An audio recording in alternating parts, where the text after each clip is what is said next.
할렐루야, 반갑습니다. 설교회전의 중심 말씀입니다. 예수께서 대답하시되 진실로 진실로 내게 이르노니 사람이 물과 성령으로 나지 아니하면 하나님 나라를 들어갈 수 없느니라. 이런 말씀입니다. 우리가 설교 외전을 통해서 우리가 같이 나누고 싶은 가장 중심적인 말씀인데요.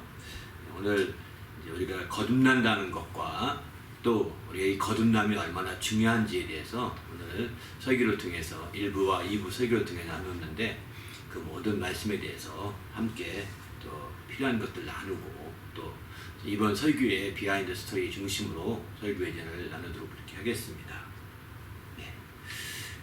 오늘 처음에 강조하고 싶었던 것은 이제 새로운 피조물에 대한 것입니다. 우리가 알다시피 거듭났다고 하는 것은 우리가 다시 뱃속에 들어가서 나왔다 하는 니고데모의 개념과 같이 그런 개념이 아니라 새로운 피조물이 되었다는 거, 이런 측면에서 거듭났다고 하는 것을 말씀드리고 싶었거든요. 그래서 이제 우리가 많은 것들을 우리가 막 거듭나게 되면 마치 뭔가 색다르게 되고 뭔가 막 놀라운 변화가 획기적으로 나타나고 이럴 것까지 생각하지만, 사실은 더 중요한 것은 그것보다 이제 새로운 변화가 되었다는 거. 보라, 이전 것은 지나갔으니 새 것이 되었다. 이 말씀을 좀 꼭 좀 이제 시작할 때 나누고 싶었습니다. 바로 이제 고린도 후서 5장 17절 말씀이죠. 바로 이전 것은 지나갔으니 새 것이 되었도다. 이렇게 그 사도 바울이 선언하고 있거든요. 이 말씀이 사실은 우리가 거듭났음을 가장 잘 얘기해 주는 말씀이 아닌가 싶었습니다. 그래서 우리 자신이 이제 주님 안에서 거듭난 신앙생활을 하기 위해서는 새로운 피조물로서 우리가 새롭게 도전해가고 새로운 삶을 사는 게 가장 중요하지 않은가, 이런 말씀으로 이제 이번 설교의 시작을 하려고 이렇게 했었는데, 사실 이 새로운 피조물에 대한 이 부분을 많이 강조하지는 못했습니다. 아쉽게도 하다 보니까 강조하지 못했는데, 아무튼 거듭남과 새로움, 이 두 가지의 관계는 오늘 설교에서 굉장히 중요한 그 단어라고 볼 수 있습니다. 거듭남과 새로움, 새로와 새롭게 함, 이 두 가지 단어는 뗄래야 뗄 수 없이 같이 연결된 그런 단어다. 이런 것을 전제로 해서 오늘 설교 외전을 좀 진행시켜 나가려고 합니다. 예. 또 그 외에 혹시 나눌 거 있으면 먼저 나누도록 하겠습니다. 먼저 질문할 게 있는데, 성경 배경에 대해서 먼저 얘기해 주시면 좋을 것 같은 게, 니고데모가 왔을 때 저는 예전에 볼 때 질문을 했었던 것 줄 알았는데, 질문이 아니라 우리들도 하나님의 사람인 걸 믿습니다, 그렇게 얘기했는데, 예수님은 거듭난다, 방금 읽은 그 본문의 말씀을 얘기하셨는데, 뭔가 배경을 설명해 주실 수 있을까요? 뭐 깊이 있는 배경은 또 한계가 있을 텐데 조금만 더 부연 설명한다면, 니고데모는 이제 이스라엘의 관원이었죠. 관원 일반적인 관원보다는 아리마대 요셉과 함께 니고데모는, 아리마대 요셉이 마지막 예수님이 장례 지낼 때 아리마대 요셉 그가 사내들인 공회원이라고 그러거든요. 사내들인 공회의 아주 지도자였으니까 굉장히 높은 사람이죠. 오늘날로 말하면 국회의원과 같은 그런 수준의 사람이라고 볼 수 있는 거죠. 그런데 그 사람이 이제 예수 믿고 있는 그 예수님의 제자 중에 한 사람이었던 거죠. 그런데 이 아리마대 요셉은 기억하는데, 예수님의 장례를 위해서 준비했던 사람 또 한 사람이 누구냐면 이 니고데모입니다. 바로 예수님의 거듭남에 대해서 말씀 듣고 그에게 질문을 했던, 이제 어떻게 우리가 나이가 들으면 어떻게 거듭날 수 있습니까? 모태의 뱃속에 들어갔다가 나오면서 우리가 거듭날 수 있을까요? 하면서 이렇게 엉뚱하게, 전혀 엉뚱한 질문을 하지 않습니까? 그렇게 하던 이 니고데모가 예수님이 마지막 그가 그 장례를 치를 때 십자가를 죽으신 다음에 그의 시신을, 예수님의 시신을 받아다가 아리마대 요셉이 장례 치를 때 함께 했던 유일한 사람이에요, 사실은. 그러니까 아리마대 요셉과 니고데모가 거기에 참여했었다라고 요한복음 끝쪽에 나오고 있는 걸 보게 됩니다. 그만큼 이 니고데모는 예수님에 대해서 이때부터 오늘 3장에 나온 처음 등장하게 되는데 이때부터 계속해서 예수님에 대해서 관심을 가졌고 또 그는 궁극적으로 이렇게 하면서 바로 주는 하나님의 아들이시고 하나님의 주는 하나님이시라고 그러니까 심지어는 이렇게 하나님의 아들이심을 확실히 인정을 하고 시인을 하거든요.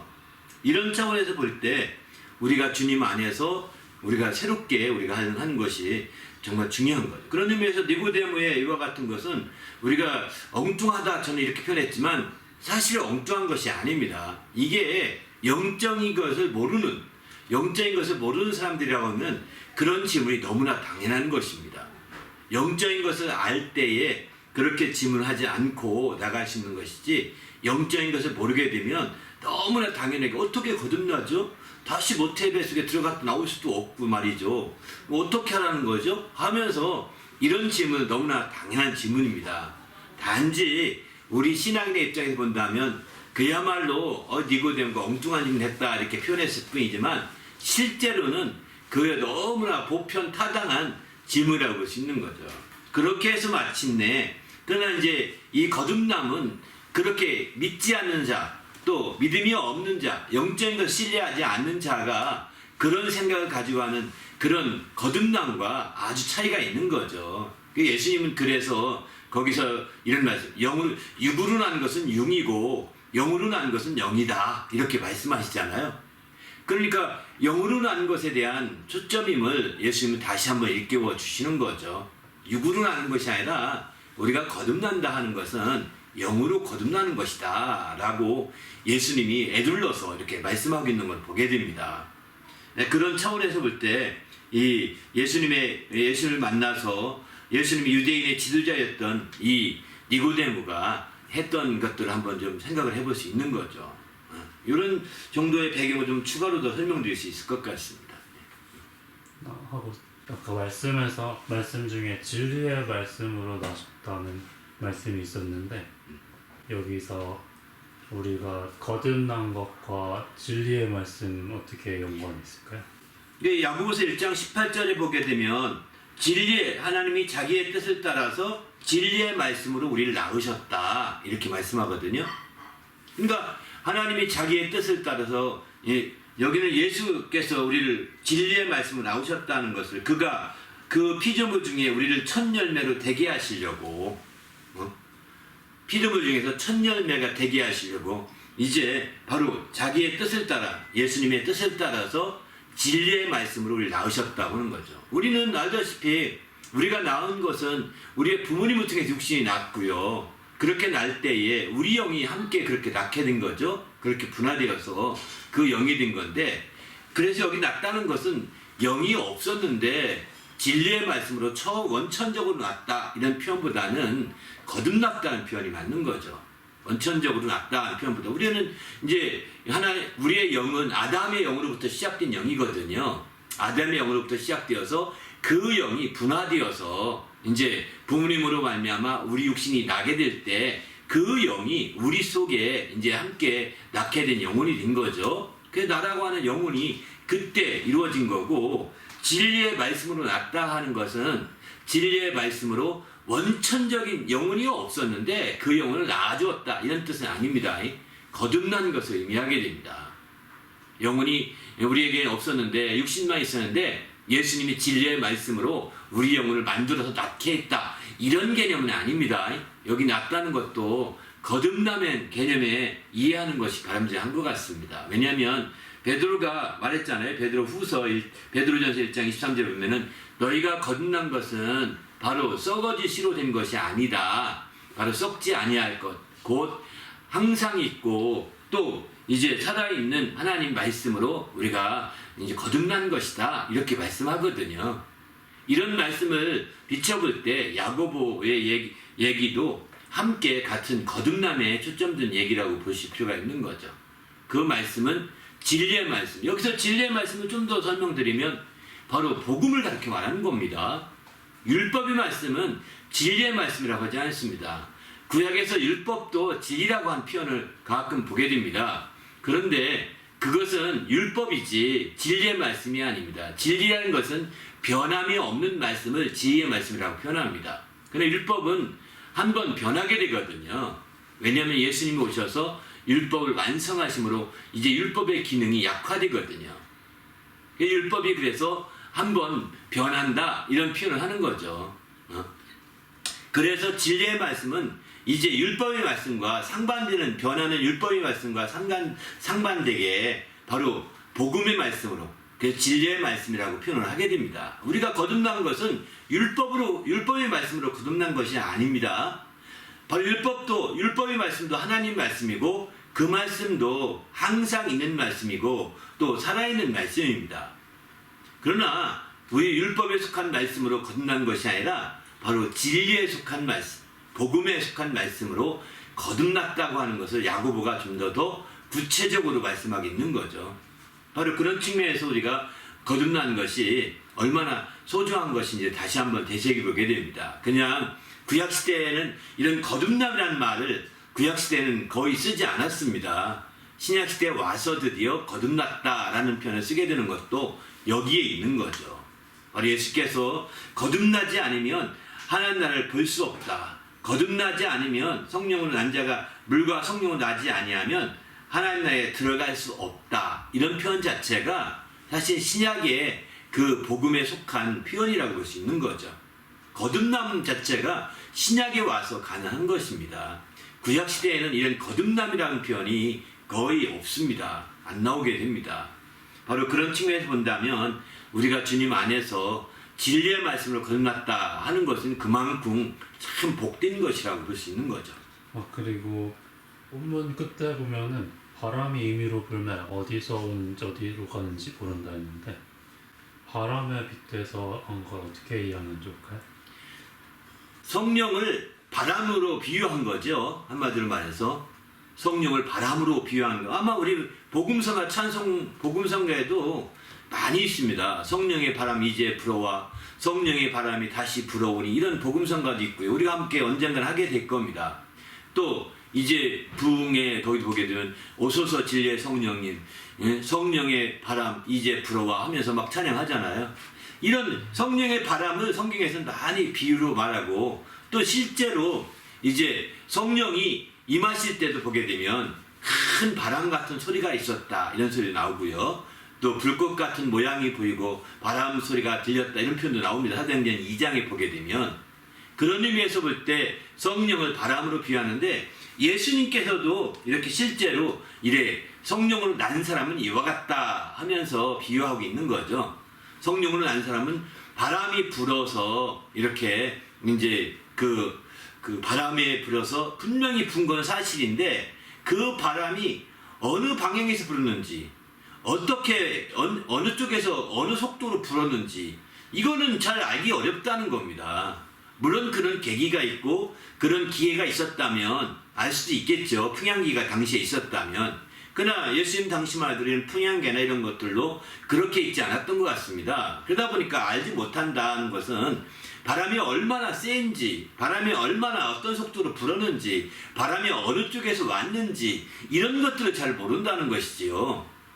그런데 바로 바람이 영향을 끼쳤다는 것, 바람이 영향을 주었다는 것, 바람이 불었다는 것, 바람이 이렇게 확실하게 불고 그 결과가 흔적으로 남겨졌다는 것, 이런 것들은요 모르는 게 아닙니다. 바람이 불고 나면 다 알 수 있는 거거든요.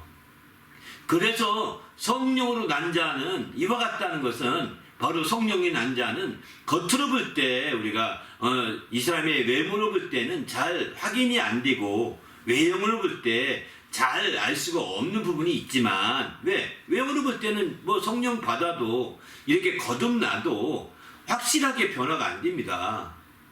바로 성령 받았다고 하고 또 이제 성령으로 거듭났다 해서 이렇게 못생긴 사람이 예뻐지고 또 키 작은 사람이 키 커지고 이런 게 아닙니다. 또 악한 습관을 가진 사람들이 그 습관을 하루아침에 고치고 이게 아닙니다. 성령을 받고 성령으로 새롭게 되어도 성령으로 거듭났다 하더라도요 그런 외적인 모습에서는 크게 금방 드러나지 않습니다.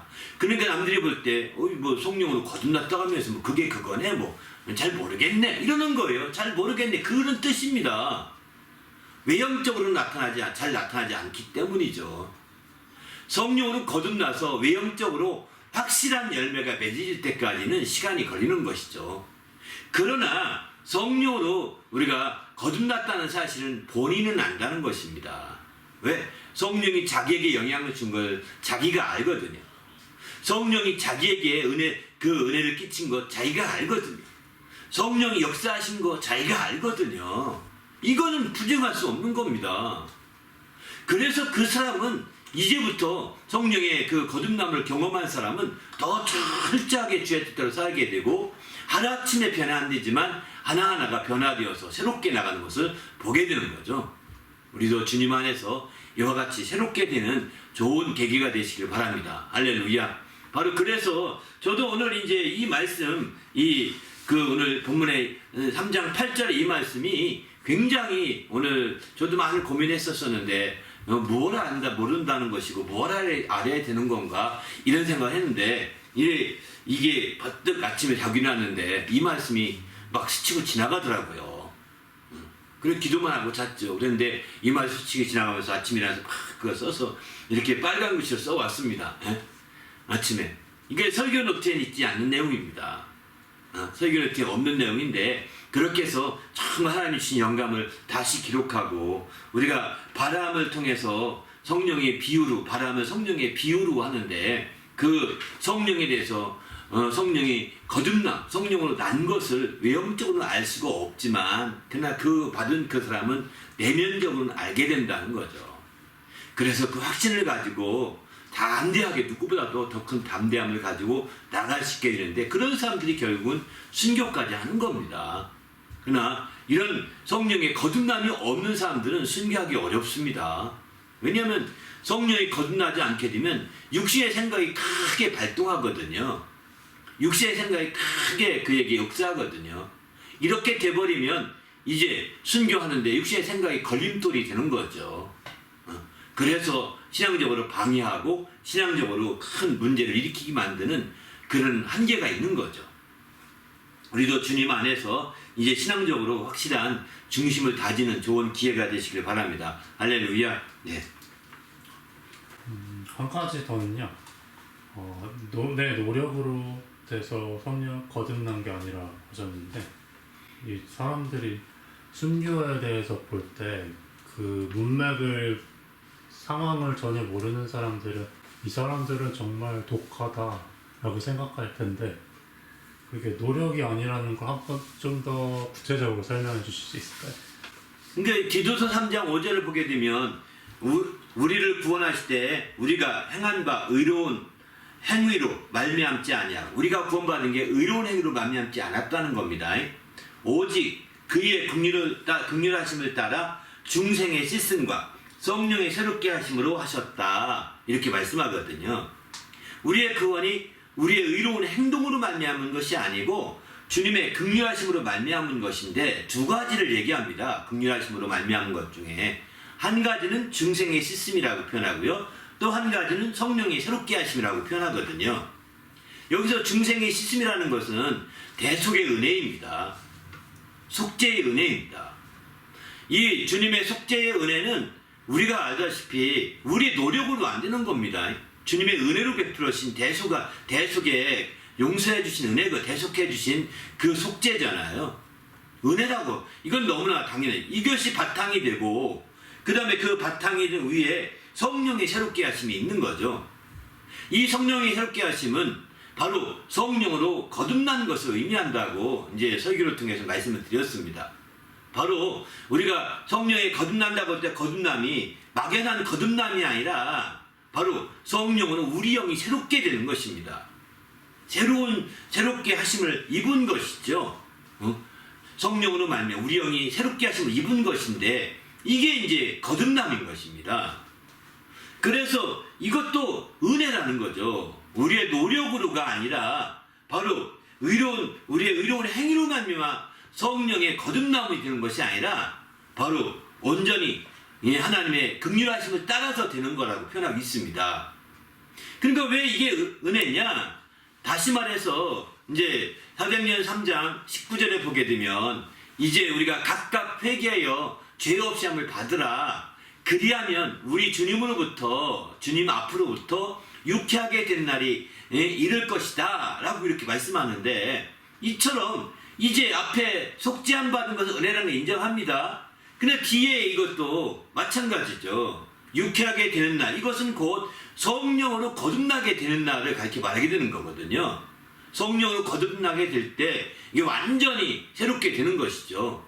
그런 의미에서 본다면, 조금 더 디테일하게 좀 들어가 본다면, 우리가 새롭게 된다고 할 때 두 가지로 생각해 봐야 될 것 같습니다. 어떤 성경을 보게 되면 바로 중생의 씻음을 통하여 새롭게 되는 것처럼 말하는 부분도 있습니다. 그래서 우리가 그게 바로 구원의 첫 걸음이거든요. 중생의 씻음을 통하여, 다시 말해서 대속의 은혜를 통하여 새롭게 되는 것이죠. 이게 바로 우리가 새롭게 되는 이제 출발점이라고 한다면, 이제 성령의 새롭게 하심을 통하여 우리가 새롭게 되는 것, 곧 이제 우리 심령이 바로 이제 속죄함을 받아서 그 위에 유쾌하게 되는 날, 새롭게 되는 날이 임하게 되는, 이것은 거듭나게 됨으로 새롭게 되는 것이거든요. 이것은 곧 이제 성경에 구원을 받았다 이런 표현도 있고, 구원을 받으리라, 또 구원을 이르도록 구원을 이렇게 진행시켜 나가 말하겠죠. 구원을 받았다, 구원을 받으리라, 또 미래의 모습이잖아요, 그죠? 구원을 또 받으라 이런 표현도 하고요, 현재적으로 표현도 하고 하는데, 이처럼 구원의 문제도 중생의 씻음은 구원에 대한 자격을 부여한 것과 똑같은 겁니다. 그러나 이제 성령으로 새롭게 하심으로 말미암아 새롭게 되는 것은, 이제 구원의 자격을 얻어서 구원받은 자들이 이제 성령의 새롭게 하심, 곧 성령의 거듭나게 하심을 통해서 이제 바로 이제 구원을 이루어가는 것이죠. 구원을 이루어가는 것이죠. 그래서 바로 현재적으로 구원을 이루어가시고, 장기적으로는 장차 구원을 받으리라 이렇게까지 되는 것이죠. 구원을 이루어가서 구원을 받게 되는 것입니다. 이게 바로 이제 구원의 역사에 같이 이어지는 것인데, 바로 중생의 씻음을 통해서는 구원의 자격을 얻고, 성령의 새롭게 하심을 통해서는 우리의 구원이 좀 더 이루어가는 것입니다. 그리고 장차 구원을 받을 수 있는 그쪽으로 우리를 이끌어 가시는 것이죠. 이렇게 됨에 있어서 이게 모든 과정에 은혜로 작용된다는 거죠. 그래서 우리는 여기서 한 가지 또 오해하지 말 것은, 다 은혜니까 우리 가만히 말씀은 되겠네요, 이렇게 생각해서는 안 됩니다. 속죄도 다 은혜니까 그냥 가만히 있어도 자동으로 속죄를 누리고 은혜를 누리고 이렇게 할 수 있는 것처럼 오해한다면 당신은 신앙생활을 아주 오해하고 있는 겁니다. 은혜지만 그 은혜를 향한 우리의 열심과 은혜를 향한 우리의 정말 믿음이 꼭 필요한 거죠. 우리의 열심이 믿음을 통해 발휘되는 겁니다. 은혜를 향해서 우리의 열정이 믿음을 통해 발휘돼야 되는 거죠. 그렇게 될 때 그 구원을 자격을 이루어서 마침내 구원에 이르도록 노력하게 되고, 장차 구원을 받게 되는 역사가 이렇게 이루어지게 되는 거죠. 이렇게 그렇기 때문에 이 성령으로 중생의 씻음을 통해서 우리 새롭게 되는 시작점이 되고 출발점이 되고, 이제 성령이 새롭게 하심으로 말미암아 이제 그 새롭게 하심을 힘입어서 담대히 나가는 일이 펼쳐지게 되는 거거든요. 그렇게 해서 주님으로부터 새롭게 되는 날이 이르게 되는 것이죠. 이런 역사들이 나타난다고 성경을 말합니다. 특별히 에베소서 4장 23절 24절 보게 되면, 너희의 심령이 새롭게 되어 하나님을 따라 의와 진리의 거룩함으로 지으심을 받은 새 사람을 입으라 이렇게 말하거든요. 의와 진리의 거룩함으로 지으심을 받은 새 사람을 입으라는 겁니다. 의와 진리의 거룩, 그러니까 여기도 이제 새 사람을 입되 이렇게 완전히 바로 먼저 심령이 새롭게 되어야라고 표현하고 있지 않습니까? 성령으로 새롭게 되어서 이제 의와 진리의 거룩함으로 지으심을 받은 새 사람을 입으라는 거예요. 바로 이거는 우리 영이 의와 진리로 새로 거룩함으로 지으심 받은 새 사람은 우리의 영을 가리켜 말합니다. 우리의 영이 새 사람이 된다는 거죠. 옛사람이 아니라. 이렇게 되어서 우리가 이제 마침내 구원을 이루어가게 되고 은혜 가운데 또 구원에 이르게 되고 또 구원을 최종적으로는 구원에 그 받아서 영생에 들어가게 되는 거죠. 우리가 이런 말씀 볼 때 은혜로 우리가 이제 중생의 시즌도 은혜로 이루어지고 성령이 새롭게 하신다 은혜로 이루어진다라고 우리는 이해할 필요가 있는 거죠. 우리의 노력과 수고와 애씀이 필요 없다는 것이 아닙니다. 만일 우리의 성령의 그 새롭게 하심이 거듭나게 하심이 만일 그 은혜가 되어서 우리 노력이 아무것도 필요 없다고 한다면 아마 주님의 말씀을 받은 제자들은 모여서 기도하지 않았을 것입니다. 그러나 주님의 제자들은 주님이 성령을 침례를 받기까지 기다려라 한 말씀 듣고서 그들은 기다리잖아요. 어떻게 기다렸습니까? 기도하며 기다렸습니다. 바로 사도행전 1장 14절 보면은 오로지 기도에 힘쓰니라 이렇게 말하거든요. 오로지 기도에 힘썼다는 것입니다. 그렇게 기도하는 거예요. 바로 은혜가 있으면 기도할 필요가 없다는 식의 생각은 아주 다 지워버리셔야 합니다. 은혜를 더 생각하면 생각할수록 기도하는 것입니다. 그때 기도는 은혜가 바탕이 되어 하는 기도는 바로 프로슈케라고 표현합니다. 바로 사도행전 1장 14절에 오로지 기도에 힘썼다는 기도거든요. 이 프로슈케가 사도행전에 3번 나오게 됩니다. 2장에도 가면 오로지 기도에 힘썼다고 나오고 6장에도 가면 기도하기와 말씀에 힘썼다고 이제 안수 집사들이 그렇게 표현하거든요. 사도들이 우리는 기도하는 것과 말씀에 전무하겠다, 힘썼다 이렇게 하는데 그때 기도하는 것 다 프로슈케입니다. 프로슈케는 뭐냐면 바로 하나님의 뜻대로 하는 기도입니다. 하나님의 뜻을 이루고자 하는 기도입니다. 하나님의 뜻을 이루고자 하는 정말 그런 헌신적인 기도거든요. 반면에 일반적인 기도는 데시스라고 표현하는데 이런 기도는 인간의 뜻을 하나님께 상달시키고자 하는 기도이죠. 육신과 관계된 뜻을 하나님께 상달시키려고 애쓰는 탄원하는 기도라고 볼 수 있습니다. 우리 일반적으로 후자의 기도를 많이 합니다.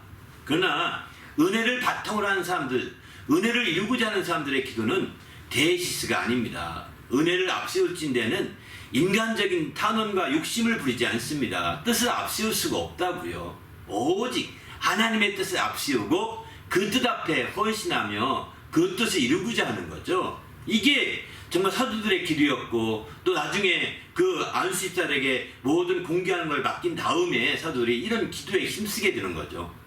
더 헌신하면서 하나님의 뜻을 이루고자 하는 기도에 더 앞장섰던 것을 보게 됩니다.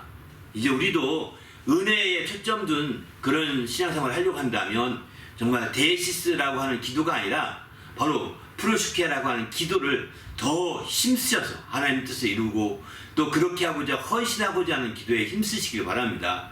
그럴 때에 마침내 하나님의 은혜는 더욱더 큰 은혜로 우리에게 다가올 것입니다. 바로 성령이 새롭게 하심이나 또 중생의 씻음이나 말할 것도 없습니다. 모두 다가 은혜임을 더 깊이 깨닫고 영광 드리시지 않겠는가 이런 생각이 듭니다.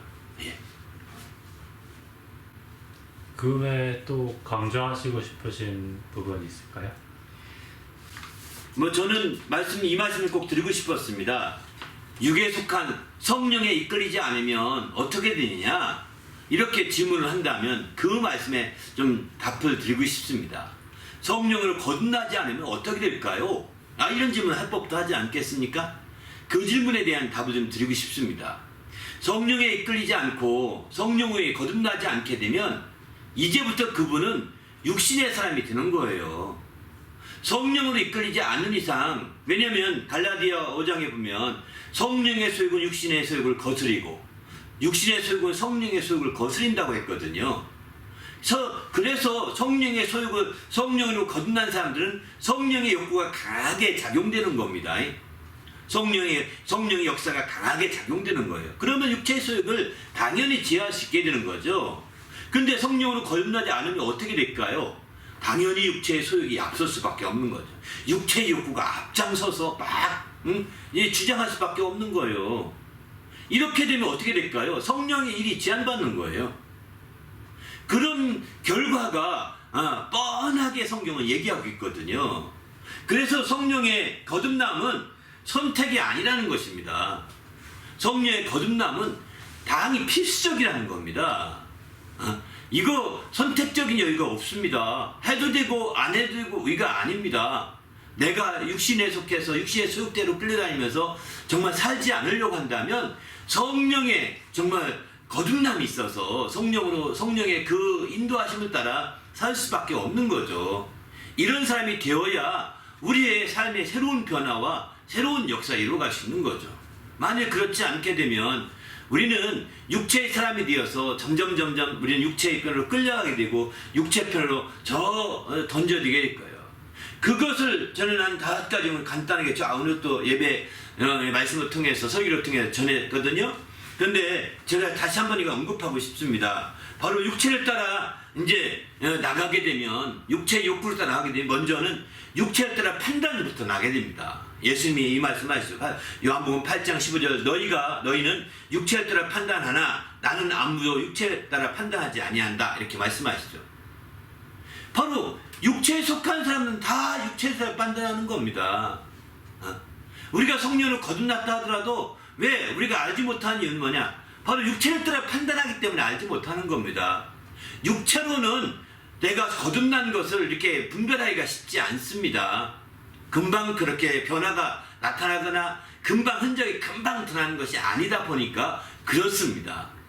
그러나 이제 성령으로 거듭난 자는 그 본인이 아는 거지요. 그러기에 우리는 주님 앞에서 그게 정말 거듭났다라고 말할 때 우리는 그걸 부정해서도 안 됩니다. 너 같은 게 무슨 거듭났어. 야, 육신의 행동 가지고 너 같은 게 무슨 거듭난 게야. 말도 안 돼. 이런 식으로 부정하면 그 사람은 믿음이 없는 사람은 정말 그런가? 해서 본인도 부정할 수 있거든요. 물론 그렇게 된다는 건 그 사람은 어리석은 사람인 거죠. 지혜가 없는 사람인 거죠. 육신의 사람의 말을 들으니까요. 그때는 거듭났어 라고 할 때는 그런 사람과 싸울 필요가 없어요. 싸워봤자 사실은 이기기 어렵습니다. 더 믿음을 가지고 말씀을 가져야 이길 수 있는 거지 그런 사람과 말대꾸 해봤자 논쟁만 일어날 뿐이지 이기기가 어렵습니다. 그러면 이제 속으로만 다짐하세요. 난 그래도 거듭났어. 넌 모르지만 나는 알아. 난 거듭났어 하고 하면서 거듭난 증거를 자꾸 찾아가야 합니다. 그리고 거듭난 것을 자기가 증거를 확보해서 나는 그래서 이렇게 거듭난 걸 알아 라고 나중에 간증할 수 있도록 준비해야 되겠죠. 그러나 어쨌든 육신적인 판단을 따라서는 거듭난지 아닌지 잘 모를 수가 있다는 거예요. 바로 그래서 우리는 영적인 것을 따라가야 되는 거죠. 육신적인 따라가지 아니하고. 두 번째는 육신을 따라서 가게 되면 육신을 따라 더러운 정욕을 다시 정욕 가운데 행한다는 거예요. 육신을 따라가 더러운 정욕 가운데. 그래서 더러운 옛 습관에 또 빠져버리는 거예요. 내가 거듭남의 경험이 있음에도 불구하고 다시 정신 차리지 않으면 이 육신의 더러운 습관에 또 빠져서 함께 농락될 수가 있는 거죠. 이렇게 안 되도록 우리가 준비해야 되겠다는 생각이 듭니다. 더 나아가서는 주관하신 이 하나님이십니다. 하나님을 멸시하는 자들이다 이렇게 표현하겠습니다. 더러운 것에 빠져가게 되면 더러운 정욕 가운데 행하게 되면 그래 맞아 내가 하나님 뜻대로 산다는 게 뭐 어떤 의미가 있어 이렇게 항상 진흙탕 싸움인데 라고 하면서 그렇게 이제 하나님을 멸시하는 거예요. 하나님의 인도하심에 대해서 부정하기 쉬운 거죠. 이거 아닙니다. 여러분이 거듭나는 것은 거듭나는 것이고 내가 육신의 삶에 헤매는 것은 헤매는 겁니다. 이걸 이원화시켜야 합니다. 이러니까 저건 안 되고 저러니까 이건 안 되고 이거 뭐 아니면 도로 보시지 마십시오. 분명한 두 가지 현실이 당신에게 있는 거예요.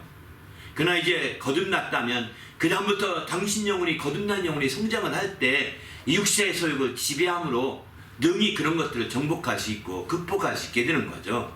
당신 영혼이 정말 거듭난 영혼이 더 성장하지 못해서 늘 질질 끌려다니는 거예요. 육신에 의해서.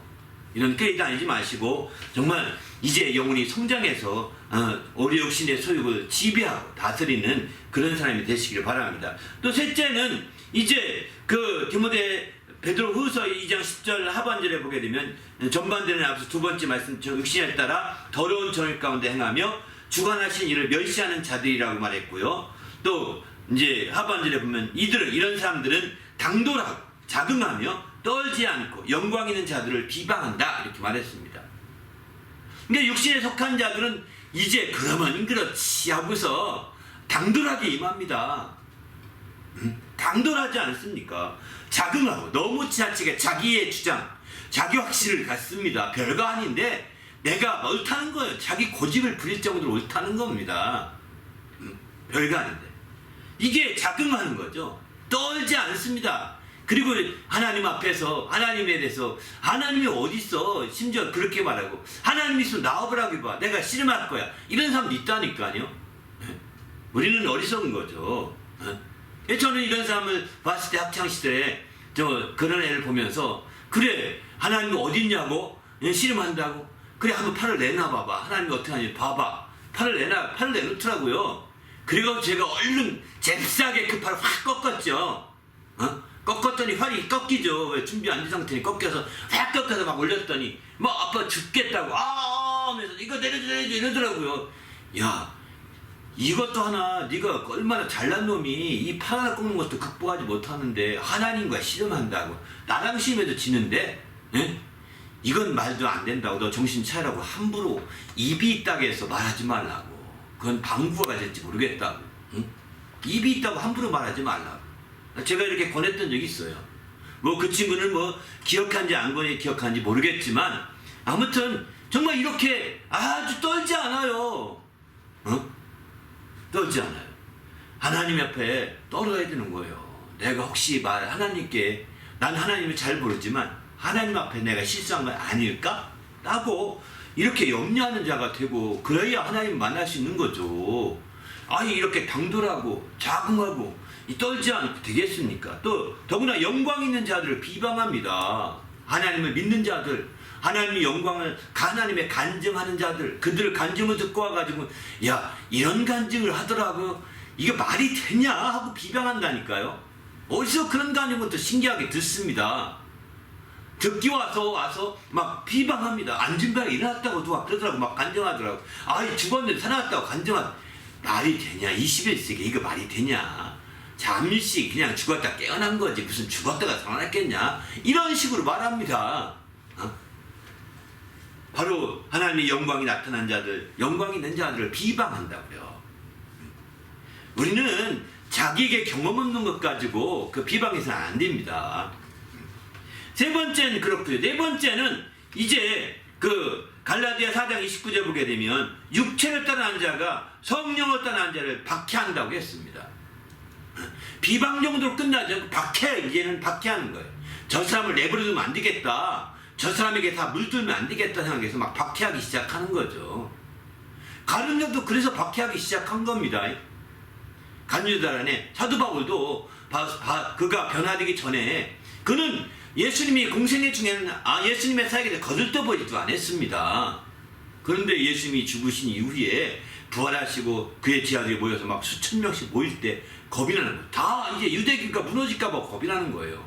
그러니까 육체를 따르는 자들이 바로 성령을 거듭난 자들을 박해하는 거예요. 자기의 기득권의 위험을 느끼는 겁니다. 쉽게 말해서. 자기의 기득권에 육신을 통한 기득권에 위협을 느끼는 자들이 가만히 있지 않는 거예요. 그래서 막 죽이려고 이단의 괴수다 이렇게 하면서 막 죽이려고 막 이렇게 몸부림치는 거죠. 그러나 이것은 지혜가 아닙니다. 정말 어리석은 거죠. 다섯 번째는 어떻게 되느냐 바로 유다서 1장 7절에 이런 말씀합니다. 육체를 따라 가다가 영원한 불의 형벌을 받는다 이렇게 말했습니다. 이렇게 육체를 따라 가다 보고 앞서서 육체를 따라 행하는 네 가지 길을 다 행하면서 가게 되면 당신은 육체를 따라 가다가 영원한 불의 형벌을 피할 수 없게 되는 거죠. 이렇게 받게 되어 있습니다. 그래서 우리는 육체를 따라 행하는 자가 되지 마시고 육체의 속을 거스리는 성령을 따라 행하는 자가 되어야 됩니다. 그리고 성령을 따라 행하게 되면 육체의 소욕을 이루지 못하고 육체의 욕심을 이루지 못하게 된다라고 이렇게 갈라디아 5장 17절 18절 이렇게 말하고 있습니다. 이제 우리도 주님 안에서 정말 철저히 육체를 따라 간 자가 되지 마시고 육체를 온전히 정말 지배하고 다스릴 수 있는 자가 되시되 그렇게 되려면 성령으로 거듭나고 성령의 인도함 받고 성령으로 살고 성령을 성령의 뜻을 이루고자 하는 자가 될 때 가능한 거죠. 성령이 새롭게 하심을 입어서 온전히 성령의 인도함대로 나갈 때 가능한 것이죠. 그러면 능히 이 모든 걸 이길 수 있다고 확신합니다. 우리 모두도 이렇게 이기시길 부탁드립니다. 할렐루야. 네. 또 한 가지만 더 언급한다면 마지막으로 그러면 왜 이런 차이가 드러나느냐, 하나님 위에 육체를 따라가는 사람들은 이렇게 망할 수밖에 없느냐, 이 말씀을 마지막 꼭 언급하고 싶습니다. 바로 그것은 이제 로마서 8장 8절에 이렇게 말씀합니다. 바로 육신의 생각은 하나님을 기쁘시게 할 수 없다. 곧 육신에 있는 자는 하나님을 기쁘시게 할 수 없다고 이렇게 말씀합니다. 왜 기쁘게 하지 못하느냐? 로마서 8장 7절에 보게 되면 육신의 생각은 하나님과 원수가 되나니 하나님의 벌에 굴복하지도 않고 굴복할 수도 없음이라. 아주 이렇게 딱 부러지게 말씀하고 있습니다. 근데 육신에 있는 자는 육신의 생각을 하는 자들이잖아요. 육신의 생각을 하는 자가 결국은 하나님과 원수가 된다는 거예요. 하나님과 원수. 이렇게 하나님과 원수가 되니 어찌 되겠습니까? 이제 바로 하나님 안에서 그들이 완전히 이제 하나님을 기쁘시게 못할 건 말할 것 없고 하나님 원수가 되니 하나님의 형벌을 피할 수가 없는 거죠. 이제 우리가 거듭난다, 성령으로 거듭난다는 거, 이게 그냥 하면 좋고 안 하면 어쩔 수 없다라고 생각하면 안 됩니다. 이거는 선택의 여지가 없는 겁니다. 거듭나지 않으면 당신은 육신의 생각에 치우칠 것이고 육신에 머무를 것이고 육신의 설교를 따를 것이고 그 결과는 처참하게 됩니다. 하나님과 궁극적으로는 원수가 될 것입니다. 지금은 아닐지도 모르겠습니다. 그러나 당신이 정말 하나님을 섬기는 자들이 당신의 기득권에 문제가 나타나게 된다면 당신은 정말 기득권에 침해를 느낄 때 그때부터는 원수가 되는 거예요. 당신이 하는 것이 무엇인지 모르지만 그 모든 기득권에 정말 하나님을 따르는 자들이 침해한다고 느낄 때, 그걸 침략한다고 느낄 때 원수같이 막 되더라도 그걸 핍박하고 박해할 거고 이럴 것입니다. 이게 원수짓 하는 겁니다. 왜 그럴까요? 바로 육신의 생각은 하나님의 법에 굴복하지도 않고 굴복할 수 없기 때문에 나타나는 현상인 겁니다. 그래서 결국 육신의 생각은 사망을 가져온다고 이렇게 앞서 말씀하고 있는 거죠. 반면에 영의 생각은 생명과 평안이라고 말씀하고 있지 않습니까? 바로 우리가 성령으로 거듭나서 이렇게 이제 영의 생각에 집중하게 된다면 우리는 생명과 평안의 그런 놀라운 역사를 이룰 수가 있는 거죠. 우리도 주님 안에서 이렇게 생명과 평안의 역사를 이룰 수 있도록 우리가 깨어 있으시길 바랍니다. 할렐루야. 바로 그래서 우리가 주님 앞에서 이제 육신에 속해서 함께 멸망하려고 생각하지 마시고 우리 영혼이 정신을 바짝 차려서 성령으로 거듭남으로 말미암아 영의 생각에 집중하고 성령의 인도를 받으면서 마침내 생명과 평안의 결실을 이루는 성도가 되시길 바랍니다. 그렇게 해서 결국은 우리가 거듭남의 목표가 무엇인지 말씀드렸죠? 아마 설교를 통해서 한번 깊이 찾아보시길 바랍니다. 설교 이거는 제가 오늘 말씀 안 드릴 겁니다. 지금은 성경은 거기서 많이 말씀드렸어요. 바로 거듭남의 목표가 뭐냐? 말씀만 한 가지 이루어주면 바로 베드로 전서에 말씀을 했죠. 1장 3절과 4절의 말씀을 한번 여러분 꼭 보시면 그게 뭔지를 알 수 있을 것입니다. 그 말씀을 통해서 우리가 온전히 하나님 말씀을 통해서 거듭남의 목표를 확인해 보시고 이 거듭남의 목표의 축복을 함께 누리는 성도가 되시길 바랍니다. 그렇게 될 때 비로소 우리가 더 아름답고 새롭게 될 수 있는 거죠. 우리 모두가 주님 앞에서 성령으로 새롭게 되어서 정말 거듭난 사람이 되어서 더 행복해지시기를 예수 이름으로 부탁을 드립니다. 할렐루야. 네, 감사합니다. 네.